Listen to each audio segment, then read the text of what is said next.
سوال: قرآن کے نزدیک انسان کی اخروی فلاح کے لیے کیا شرائط ہیں؟ جواب: صرف ایک ہی شرط ہے، اور وہ ہے ایمان اور اس کے مطابق عمل کرنے کا عزم۔ سوال: قرآن میں کس نام کو سب سے زیادہ بیان کیا گیا ہے؟ جواب: اللہ کے ذاتی نام کو، جسے قرآن میں 2700 سے زیادہ مرتبہ بیان کیا گیا ہے۔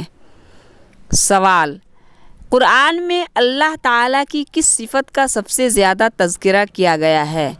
جواب: صفت ربوبیت کا، جسے قرآن میں 900 سے زیادہ مرتبہ بیان کیا گیا ہے۔ سوال: قرآن میں کس صفت الہیہ کی انتہائی کثرت و وسعت بیان کی گئی ہے؟ جواب: صفت رحمت کی۔ سوال: قرآن کے نزدیک عقل انسانی کی کیا اہمیت ہے؟ جواب: انسان کو اللہ تعالیٰ نے جس عظیم نعمت سے نوازا ہے وہ عقل ہے، اس سے کام نہ لینا اللہ کی ناشکری ہے۔ قرآن نے عقل انسانی کو کائنات میں غور و فکر کرنے اور اللہ کی قدرت و حکمت کا مشاہدہ کرنے کی دعوت دی ہے۔ اللہ کی شریعت بھی عقل و حکمت کے عین مطابق ہے۔ کسی کی اندھی تقلید کرنا اور خود عقل سے کام نہ لینا غلط ہے۔ کسی معاملے میں بغیر علم و تحقیق کے محض وہم و گمان سے کام لینا غلط ہے۔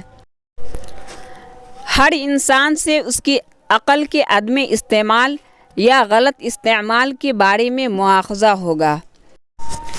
سوال: اللہ تعالیٰ نے انسان کو کتنی نعمتیں عطا کی ہیں؟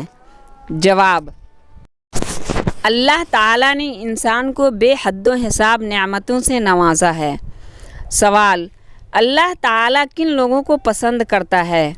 جواب: اللہ تعالیٰ کو یہ لوگ پسند ہیں: پاکیزہ، نیکوکار، پرہیزگار، انصاف پسند، توبہ کرنے والے، صبر کرنے والے، اللہ پر توکل کرنے والے، اللہ کی راہ میں جہاد کرنے والے۔ سوال: اللہ تعالیٰ کن لوگوں کو ناپسند کرتا ہے؟ جواب: اللہ تعالیٰ کو یہ لوگ ناپسند ہیں: کافر، ظالم، بد دیانت، فتنہ و فساد پھیلانے والے، فضول خرچی کرنے والے، تکبر کرنے والے۔ سوال: مخلوق الہی کو کتنی قدرت حاصل ہے؟ جواب: کچھ بھی نہیں۔ اگر تمام مخلوق مل کر بھی ایک مکھی پیدا کرنا چاہے تو نہیں کر سکتی۔ سوال: کون سا گناہ ناقابل معافی ہے؟ جواب: شرک کرنا۔